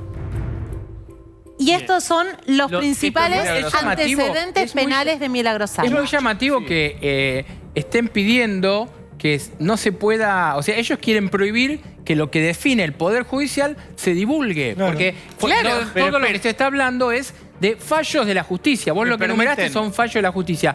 En una campaña electoral no se pueden usar los fallos de la justicia. Esperen. Es insólito. Esperen, no se apuren. Terrible. ¿Usted hace el asado así?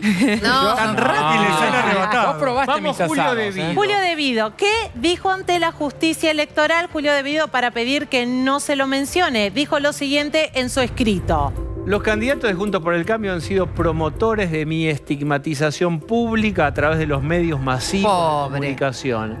Incluso han sido firmantes de mi desafuero público. Lo bien que hicieron.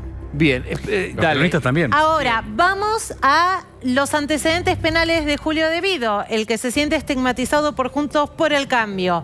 Julio De Vido, condenado por la tragedia de Once, condenado también junto a Ricardo Jaime por la compra de trenes chatarras, bien digo, procesado, enviado a juicio oral. Miren todas estas causas: Odebrecht, Skanska, el gran primer escándalo que tuvo el gobierno kirchnerista, causa Cuadernos, que tiene 6 casos más derivados, enriquecimiento de su cocinera, a que de ese no se acordaban, posiblemente. Claro, la del auto, terrenos, empresas.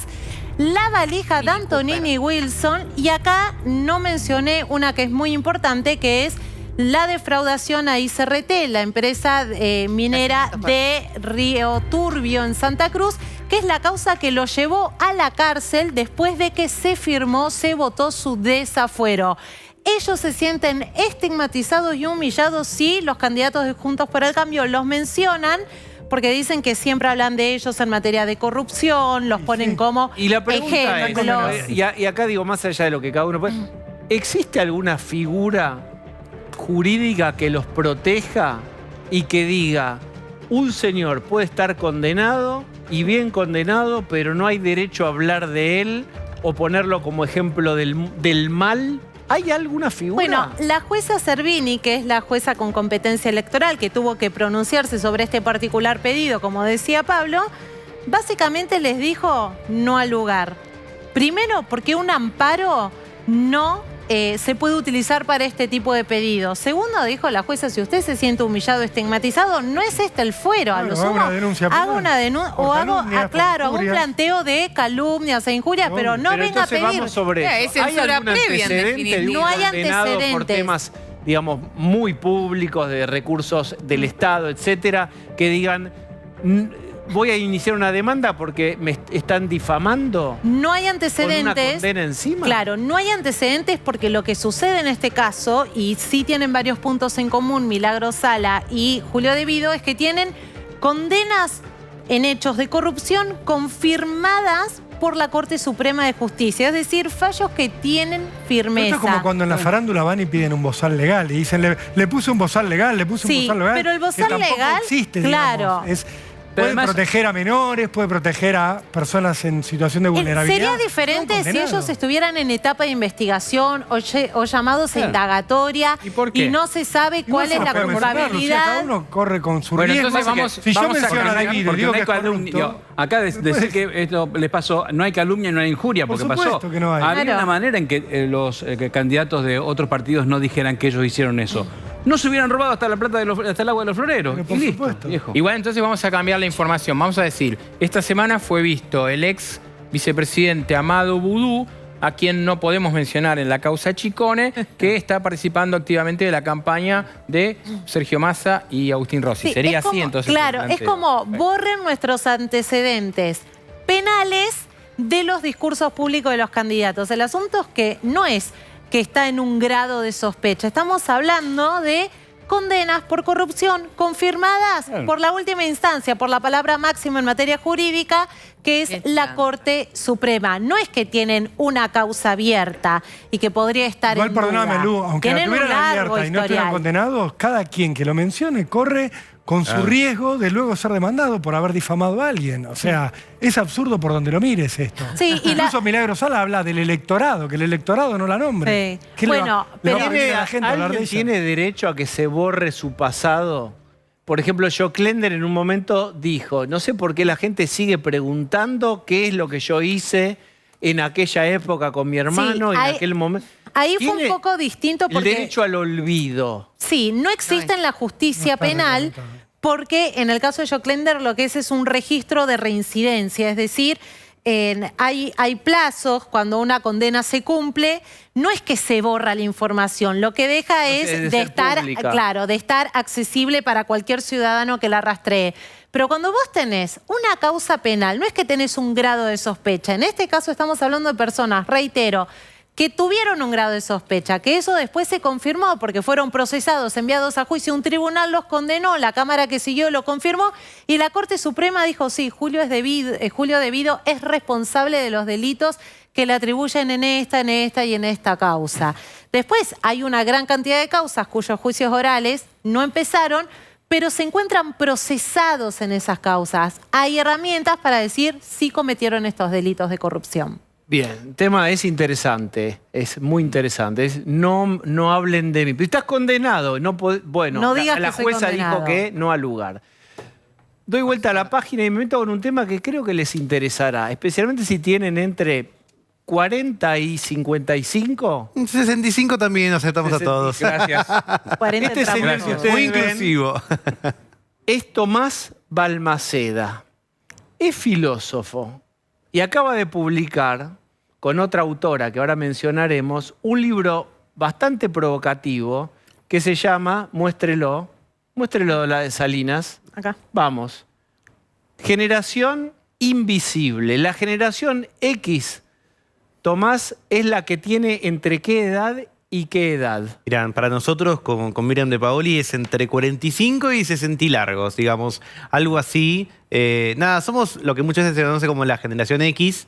Y es, bueno, frente a toda esta ola de hablar de los millennials, los centennials o incluso los que podríamos decir plateados, los que tienen más de 65, bueno, quedamos nosotros, ¿no? Los que estamos un poco perdidos, poco representados. El censo demostró que numéricamente somos pocos, pero llevamos adelante un montón de la economía, llevamos adelante un montón del consumo cultural, tenemos cierta cultura del trabajo, cierta cultura a la hora de estudiar que no tienen las otras generaciones y estamos en estos momentos como tironeados, ¿no? ¿Qué quiere decir para vos y en la hipótesis tan interesante que ustedes plantean que esta franja etaria está invisibilizada? Primero, ¿para quiénes es invisible o seríamos invisibles? Para un montón de aspectos. Cuando vayamos a la tanda, cualquiera que nos esté mirando, fíjese si se habla para mayores de 65 o para menores de 40. En el medio no hay nada.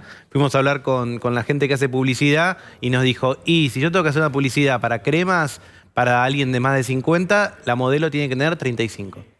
Y te parece que es un horror, pero también decís, bueno, ¿qué pasa si yo veo un cuerpo como el mío en pantalla? ¿Qué pasa si efectivamente hay alguien con canas o alguien con arrugas? Hay algo también de... Vos lo que decís es, la publicidad te responde, vos tenés 50 años, pero querés comprar productos que estén anunciados por gente que tenga menos de 50 porque no te querés ver como si fueran un No espejo, te bancás, o a 60, veces, o lo claro, no te bancás el reflejo de tu espejo, ¿no? Digo, eso por un lado. Y después podemos empezar también incluso las políticas públicas, ¿no? O las preocupaciones de las empresas. Ahora parece estar todo muy determinado, por ejemplo, en las compañías con la famosa retención del talento, ¿no? Las empresas se dan cuenta que las personas más jóvenes que tienen salarios peores que nosotros cuando éramos jóvenes, que tienen menos, por ejemplo, oportunidad de ser dueños, de ser propietarios.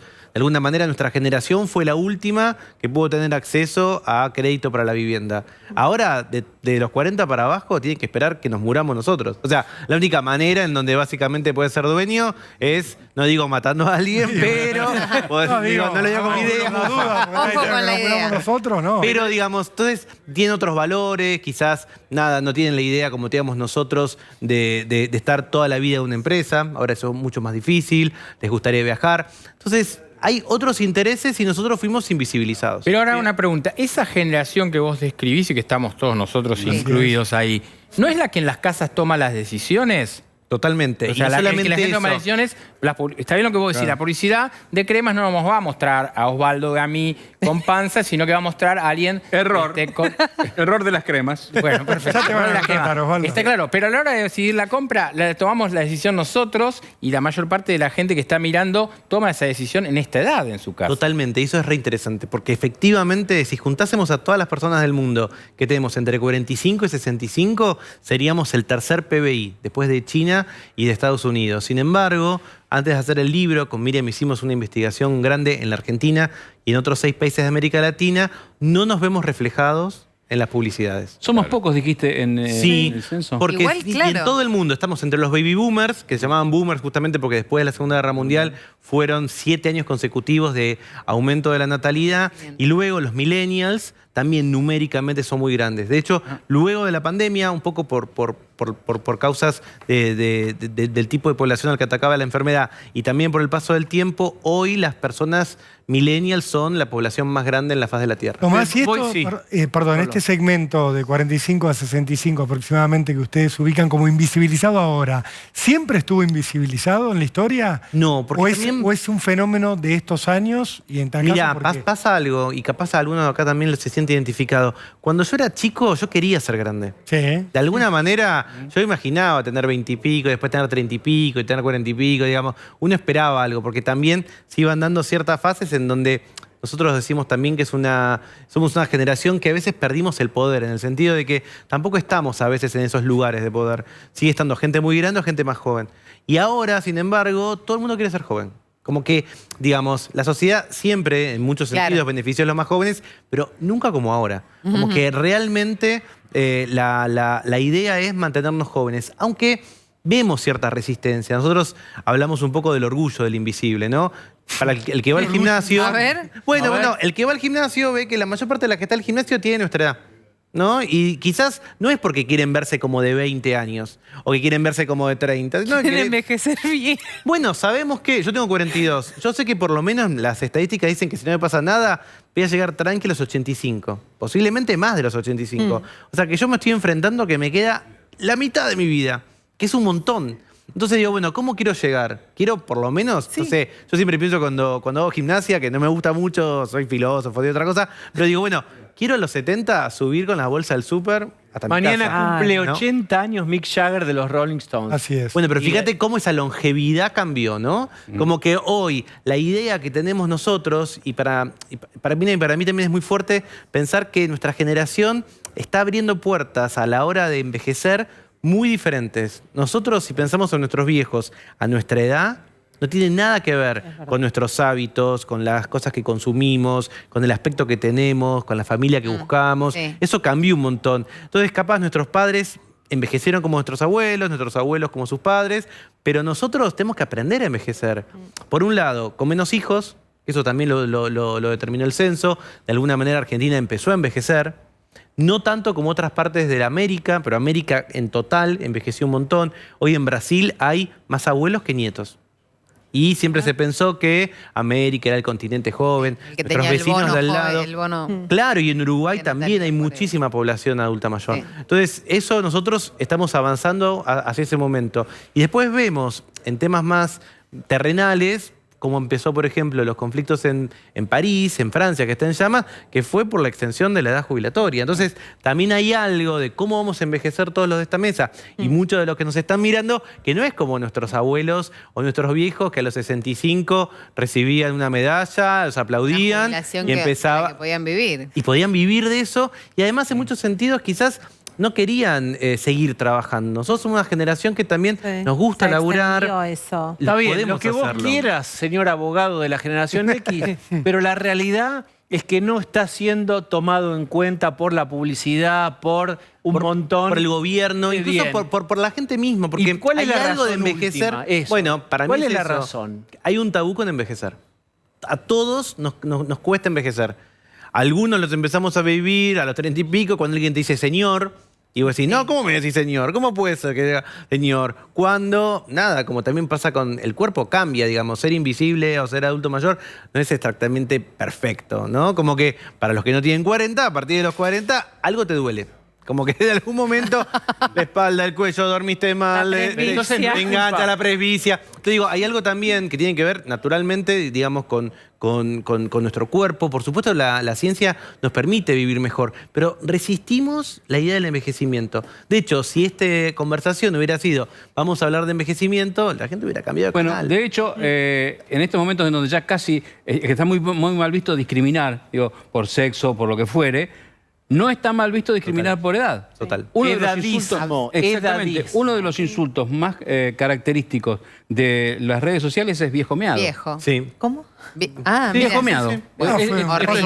Claramente, digo, y nadie dice, che, eso no se puede decir. Claro. Bueno, pero es interesante, Osvaldo, que para nosotros este edadismo, como uno piensa, qué sé yo, no sé, el racismo es, ok, segrego a alguien que tiene un color de piel que no es el mío.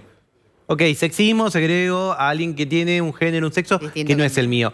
Cuando sos edadista, que es lo que muchas veces sucede, estás te va a tocar, amigo.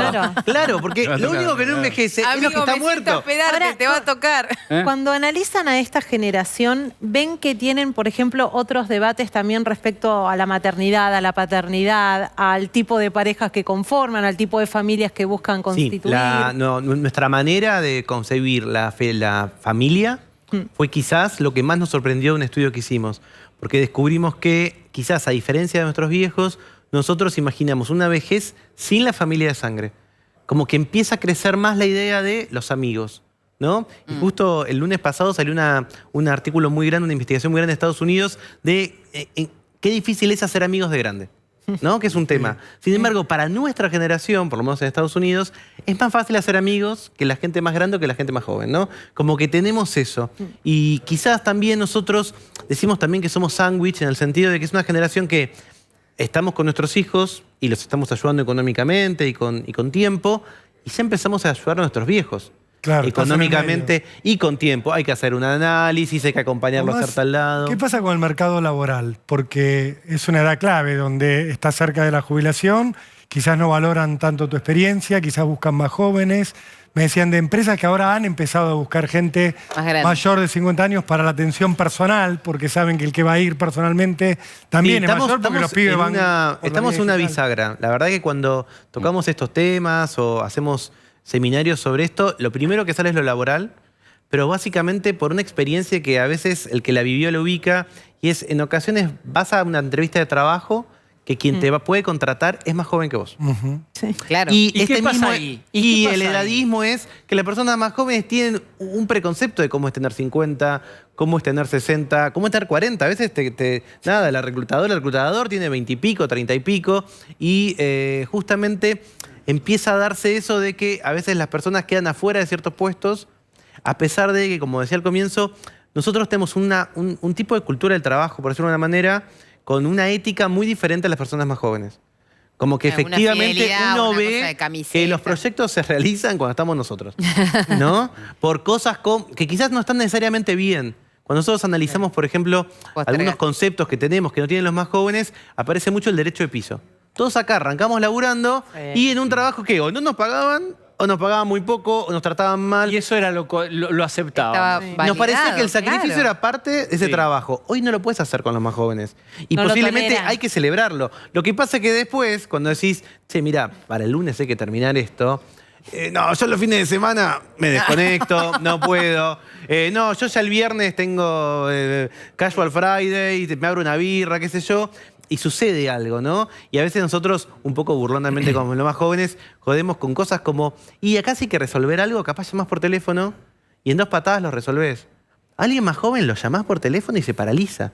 Porque es como, no, WhatsApp, como mucho, qué sé yo, una herramienta tipo Slack. Nosotros tenemos una resiliencia que es distinta. Vamos a hacer una tanda, pero yo quiero dejar sembrada una pregunta, reflexión, inquietud. A ver. En realidad los primeros que se discriminan somos nosotros mismos. Una inquietud lo charlamos de eso. Es eso.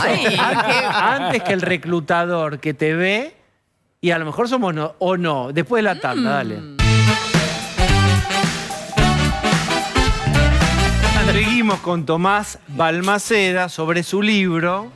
Ahí está, La generación invisible, que es la X, entre 40 y 65. Para nosotros las generaciones, digo, eventualmente solo te dicen cuándo naciste, no te dicen mucho más. Necesitas, qué sé yo, saber, digamos, tu clase social, en qué parte del país vivís, cuál es tu género, hay muchas cosas. Pero hay un espíritu de época, nos parece, en esta generación X invisibilizada. Bien, ¿qué quiere decir eso? Que en realidad el prejuicio no está en las marcas, sino en nosotros mismos, que digamos, un señor o una señora de 50 o de 45 o 60 no compraría una crema que en la publicidad tenga una señora de 60. Bueno, este edadismo está internalizado. O sea, por más que uno lo quiera ver, y tomo lo que dijo Osvaldo antes del corte, una vez también en ocasiones cuando te encontrás con alguien en la calle que pasa algo, lo primero que te sale es vieja de... Digo, lo tenés adentro, ¿no? Como que hay algo ahí también que tiene que ver. Pero la publicidad, bueno, nada, es un placebo. Lo que te trata de mostrar es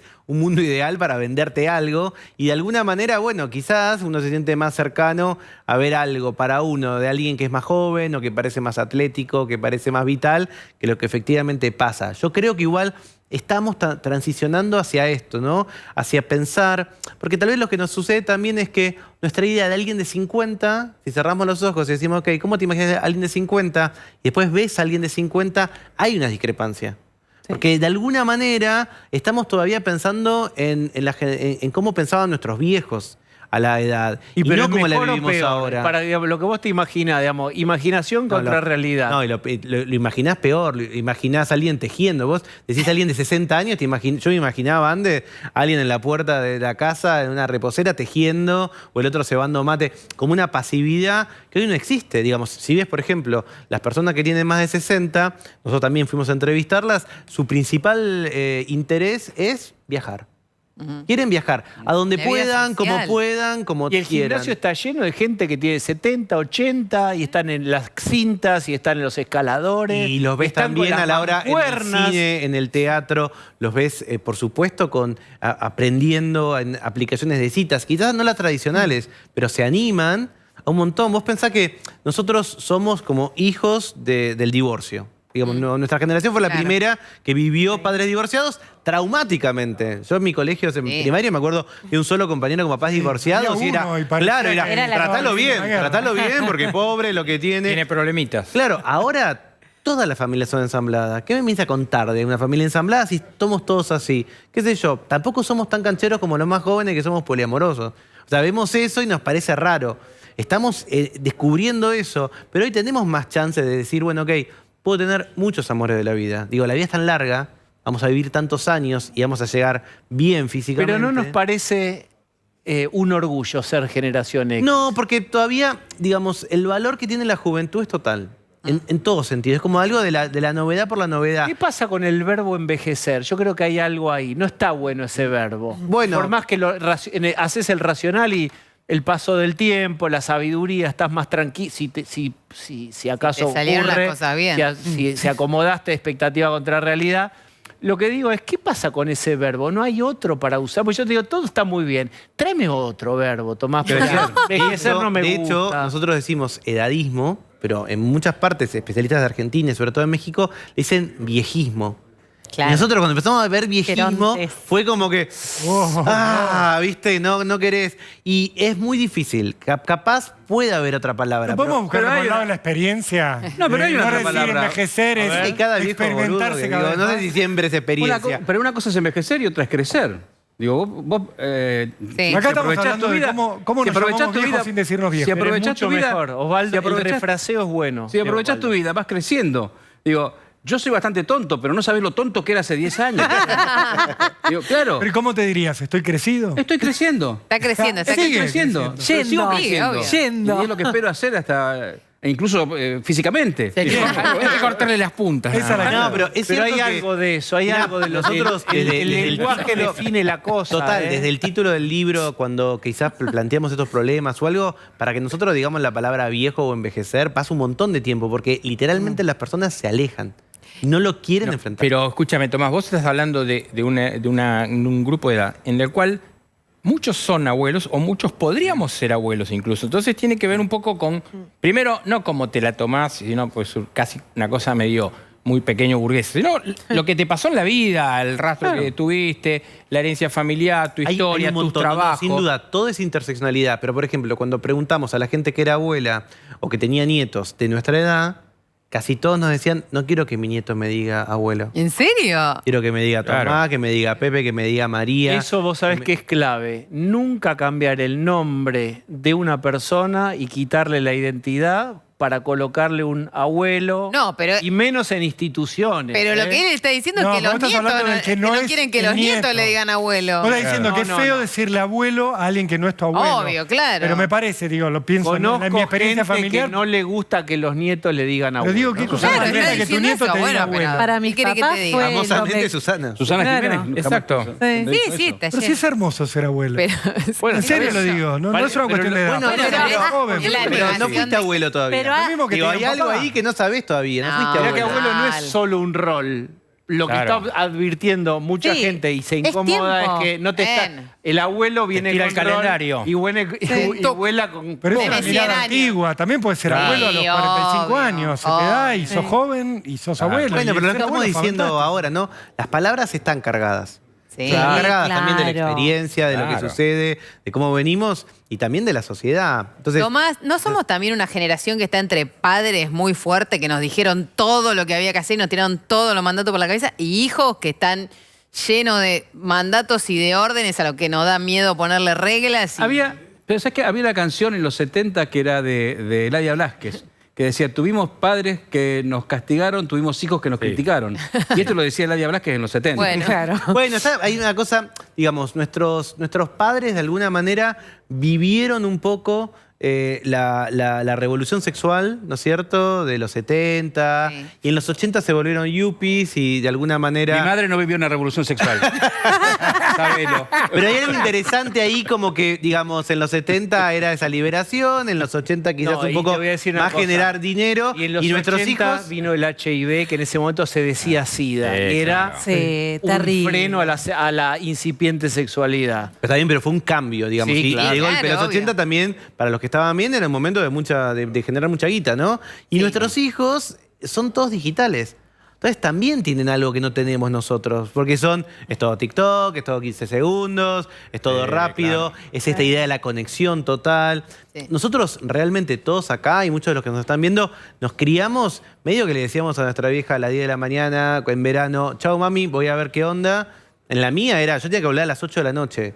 Lo que pasaba en el medio, no importa, y mi mamá no se desesperaba por saber que eso Tenemos sucedía. segundos y me gustaría, no sé cómo vas a hacer esto, que termines con algo positivo para todos los X. Atención X, viene algo lindo. Habla el Vamos. país. Sí, nosotros nos agarramos de la mano. porque, somos buenos, se viene, dale. Hay muchas cosas positivas de envejecer, más allá de la no palabra. digas eso, Más no sí, digas hay que eso, abrazar no, la no. palabra. Somos resilientes, entendemos las cosas mejor que nadie. Somos digitales y somos analógicos. Sabemos un montón y tenemos un montón de valores y tenemos muchas ganas de laburar y tenemos muchas ganas de también ver este país que lo vimos en distintas facetas, empezar a verlo mejor. Yo creo que hay mucho para hacer como Invisible. Capitán Intriga en Twitter. Gracias por haber venido. Por favor, un placer, chicos. Vamos a darle paso a Somos Buenos. Hasta mañana. Gracias.